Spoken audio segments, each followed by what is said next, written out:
So, hi guys! Welcome back again to my vlog. Tagal kong di nakapag-vlog. But anyway, our vlog for today is a walking vlog lang. Papakita ko sa inyo kung gaano kaganda yung winter dito sa amin. Kasi recently, nagkaroon ng snowstorm. Tapos, ang kakapal ng snow na bumabagsak dito sa amin, kaya right now is buti nila nakaayos na. Guys! Hi guys! I'm the patient today. So, hi! Guys, finally we're here! So, we're finally here! Hi guys! Welcome back to my vlog! Hi guys! Good morning! Good morning! It's another day and another vlog. Welcome to my YouTube channel! So, right now is nakapag-plow na sila, kaya okay lang mamasyal. So, tingnan mo.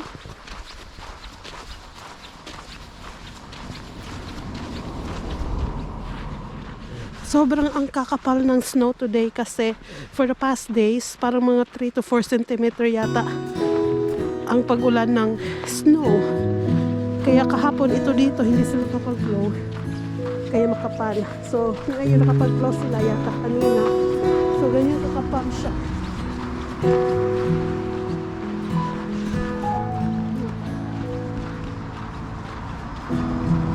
So, last year, hindi ito masyadong maraming snow. So, this year, dito naman ulit. So, kaya naisipan kong lumabas ngayon to go out for a walk kasi I think 5 days akong walang pasok. 5 days akong walang pasok. Simula today, Wednesday, Thursday, Friday, wala akong pasok. And then weekend, and then Monday ulit. So, naisipan kong lumabas kahit malamig, pero hindi na masyadong malamig kasi Monday and Tuesday na sa minus 21, minus 14 kahapon. So ngayon it's only minus 3, so hindi na masyadong malamig at hindi na rin mahangin. So naisipan kong lumabas at mag-walk. So,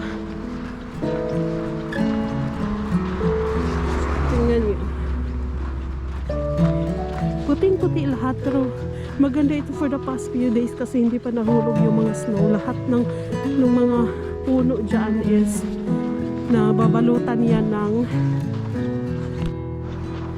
So, lahat ng puno dyan, yung mga puno na yan, nabalutan yan lahat ng snow. Ngayon medyo wala, hulog na sila lahat. Pero ito, oh, ganda tingnan.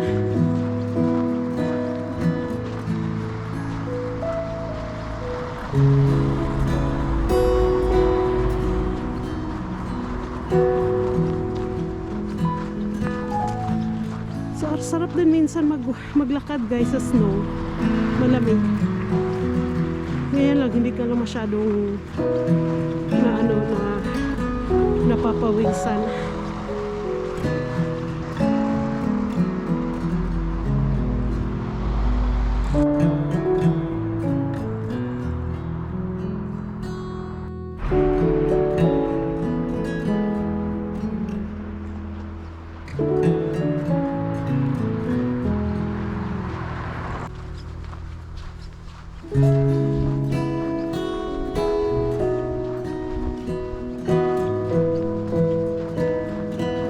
Dito dati guys, ito side na to, forest din siya.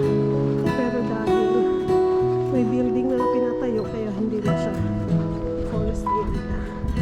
Pero dito na side, forest pa rin.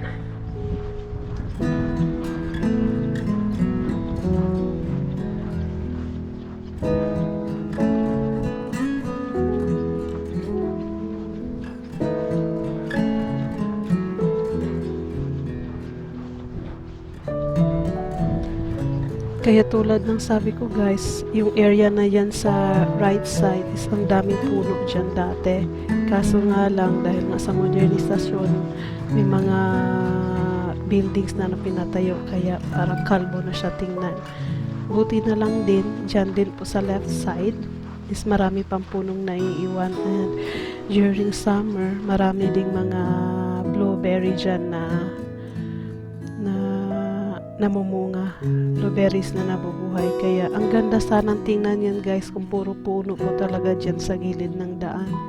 Pero unfortunately, yun nga, ang iba inalis na yung mga puno, pinutol at pinatayuan ng mga buildings. Pero itong area na to na dinadaanan ko is kuan lang po to, parang shortcut po ito sa kabilang side. Yeah. At yan nga, tingnan nyo po, ang ganda-ganda po ng snow, sobrang kapal. Hindi na, natunaw na nga yan po kasi yesterday yata is nag -3, from -21 to -20, -21 to -6, yun nga. Then nag -3, kaya nag-umpisa na ding matunaw. Pero maganda pa rin po siyang tingnan kung nakikita nyo. Kaya po, pag gusto po natin ng modernization po sa area natin, kawawa po talaga yung kalikasan kasi sila yung naapektuhan. So, itong dinadaanan ko is shortcut ko din po ito minsan pag diretso na akong pupunta ng work kasi dyan sa left side, may daan po dyan papunta po sa workplace ko dati. At ito din pong area na to yung aking dinadaanan pag gusto ko mag-walk. Yung parang pag naiinip lang ako sa bahay, gusto ko lang makalanghap ng hangin. So, dyan ako dumadaan talaga, libot. Neighborhood pa rin po yan siya. So, itong area na po sabi ko sa right side is workplace ko. Yung sa left side naman is may mga bahay-bahay na po dyan, mga apartments. Itong area na to, residential area na po yan siya. May mga bahay po sa kabilang side. At dyan naman po sa left side, meron din pong tennis hall po dyan at tennis place. So every summer, pwede ka pong pumunta dyan at maglaro po ng tennis. Free lang po yan siya, walang bayad. Yeah. At yung dyan din sa yung area na po na yan sa left side is a big field. So pag winter, ginagawa po nilang ski area po dyan. May mga nag-i-ski po ng mga bata dyan. Pag summer, ginagawang soccer field. So ito din po na area, residential pa rin po yan. Sa left side niyan po, dyan po ang dating nursing school po. Kaso lang, lumipat na po sila sa ibang place, kaya abandon na po yung building na dyan na nasa left side. After po noon, nag-grocery po ako niyan. Then after that, dumiretso na naman po ako ng lakad. Pa-shortcut din po pa uwi doon sa amin. Pero, may dalawang route po kasi dyan. Yung isa is medyo malapit-lapit, yung isa is medyo malayo po. So, nag-decide po ako na dyan po sa malayo dumaan. So, yan. Itong area na to, isa ito sa pinaka-paborito kong place. Kasi ang gandang tingnan, lalo na pagpapasok na po dyan sa maraming mga puno. Residential area din po yan siya dyan. Maraming mga bahay-bahay po. Marami ding mga nakatira. So, itong area na to, pag summer or pag autumn, sobrang ganda po nito. Kasi, yung iba't ibang kulay na lumalabas. At napaganda din po nito pag yung mga puno is natatabunan po ng iba't ibang natatabunan po ng snow. Yung time na po na yan, -3 lang po yung temperature, kaya hindi malamig. So, yung area na yan sa left side po, meron po akong gustong bahay po na dyan. Syempre naman po tayo mayaman, kaya hanggang pangarap na lang tayo dyan. So, minsan, ang sarap talaga maglakad pag ikaw lang. Mag-isip-isip, magmuni-muni, mapawala na ng pagod. So, sa totoo, ang ganda-ganda po ng winter po ng Finland. Lalo na pag nasa Lapland po tayo. Pero dito din po sa amin is mas maraming snow po. Itong November month is talaga napakaraming snow po talaga na lumabas. Nasa mga 3 to 4 centimeter. Unusual po siya talaga kasi January po talaga pag dumadami or minsan sa December. Pero last year hindi po maraming snow.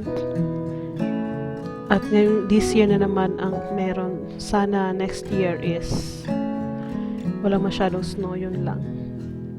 So ito is nasa highway na po ako, medyo malapit-lapit na po ito sa amin. Kumbaga lumibot lang po ako. Yan siya. So, may malaking simbahan po dyan, yan sa harap. Yan, yung malaking building na yan is simbahan po yan. Di ko lang alam kung anong religion, pero sa pagkakalam ko, simbahan po yan siya. So, itong area na to, dinadaanan ko pag bumibisita sa friends, kasi may friend akong may sariling bahay din. So, dyan ako dumadaan, or ginawa kong dito ako nagra-run o nagwo-walk. So, ayan po. Ito na siya is papasok. Another daan papasok papunta po sa amin at sa workplace ko din po. So, ang ganda-ganda yun nito for the past few days kasi nga maraming snow. Kung titignan nyo po, sobrang ganda po ng paligid, lalo na pag may snow at puting-puti lahat. Kaya minsan sa buhay magpatiano na lang tayo sa iba't ibang seasons kasi ang 4 seasons po ng Finland is napakaganda and talagang nakaka-refresh minsan. Itong winter season malamig pero napakagandang tingnan. Para kang nasa ibang world, yung gano'n. Lalo pag nasa forest area. Kaya minsan pahalagahan din po natin yung ating kalikasan para makita po natin kung gaano siya kaganda. Lalo na pag may iba't ibang season po na nangyayari sa buong taon.